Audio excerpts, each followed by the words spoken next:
చేస్తూ పూజించే భక్తి ఎంతో చూస్తున్నావుగా.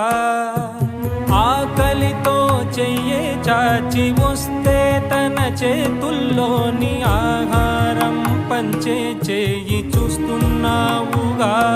నిన్ను చూడ జనమంతా జగమంతా తిరుగుతారే, సులభంగా నిన్ను చేరే దారెవరు తెలుసుకోరే.